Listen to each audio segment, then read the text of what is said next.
Allez, direction le Maroc à présent. Je vous invite à Meknès, où vous allez découvrir qu'il n'y a pas que dans les Caraïbes que sévissent les pirates. Ceux de l'incontournable ont même fait tourner en bourrique un certain Louis XIV.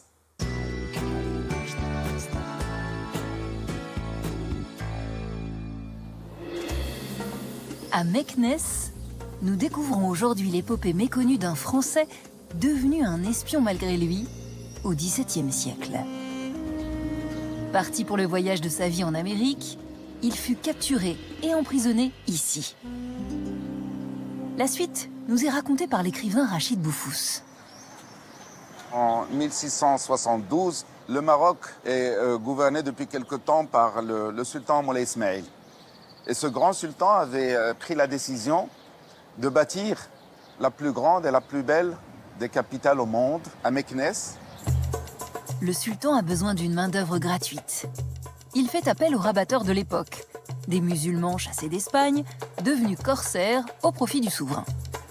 Ils vont s'adonner à la piraterie dans la Méditerranée. Ils vont aller même très loin en Europe pour kidnapper des gens au sud de l'Angleterre, de l'Irlande. Parmi les victimes de ces razzias, de nombreux Français, dont un jeune homme parti de Dieppe pour rejoindre les Amériques, Germain Mouette.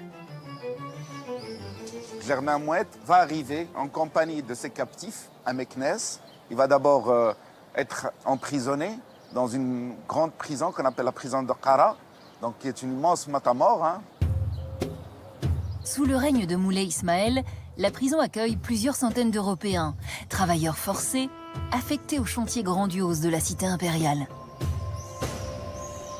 Ils vont travailler péniblement à la construction donc, de la ville de Meknès.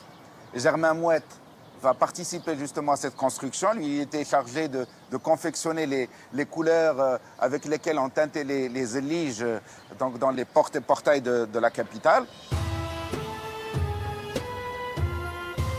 Les ambitions architecturales du sultan sont sans limite.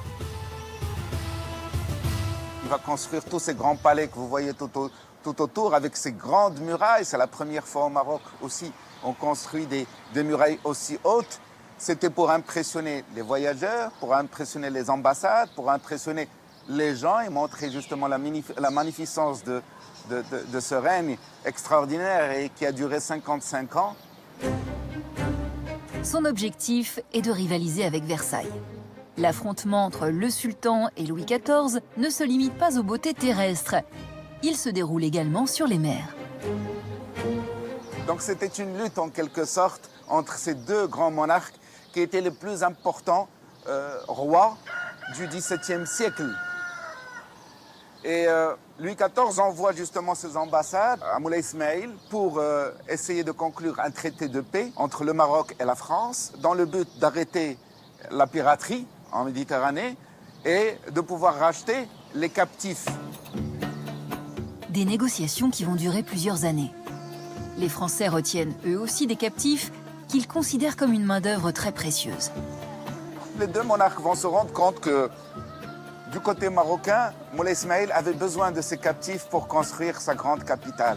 Louis XIV, de son côté, il avait aussi besoin des captifs marocains dans les galères à Marseille. Mais à la différence de Louis XIV, le sultan offre la liberté aux esclaves qui acceptent de se convertir à l'islam. Moulay Ismail était fier de pouvoir convertir tous ces captifs parce que c'était une époque de guerre, de civilisation et de religion aussi entre ce qu'on appelle aujourd'hui l'Occident et l'islam. Donc c'est quelque chose qui vient de l'époque des croisades. Donc à chaque fois qu'un captif chrétien était converti à l'islam, c'était en quelque sorte une bataille gagnée. Germain Mouette, lui, ne se convertit pas et ne retrouve pas la liberté. Mais à la faveur d'un déplacement de prisonniers vers le quartier juif de Meknès, il découvre la ville et certains de ses secrets grâce aux amitiés qu'il y noue.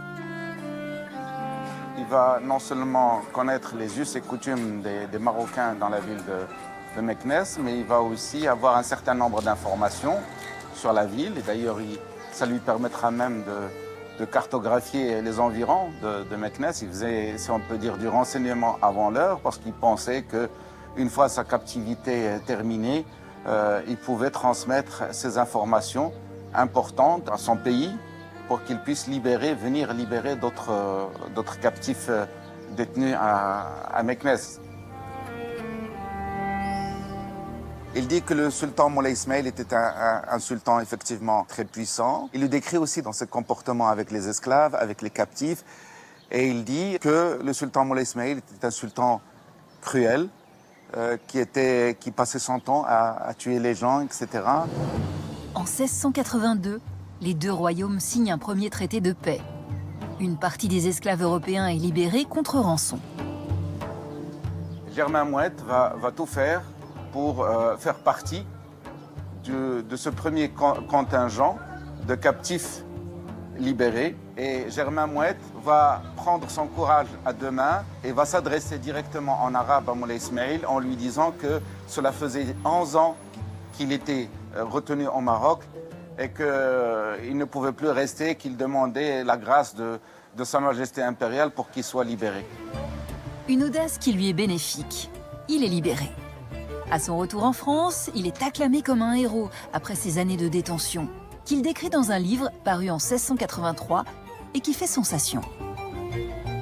C'est grâce aux récits qu'ont fait ces captifs chrétiens au Maroc que les Européens se sont dit qu'effectivement, malgré la chute de l'Andalousie et des royaumes de Grenade, un nouvel empire se crée de l'autre côté de la Méditerranée. Et donc, ils n'ont pas cherché à lui faire la guerre ou à l'envahir, parce que le Maroc était vraiment un empire qui faisait peur à ces nations, parce qu'elle avait toujours en tête ces récits extraordinaires de ces captifs chrétiens au Maroc.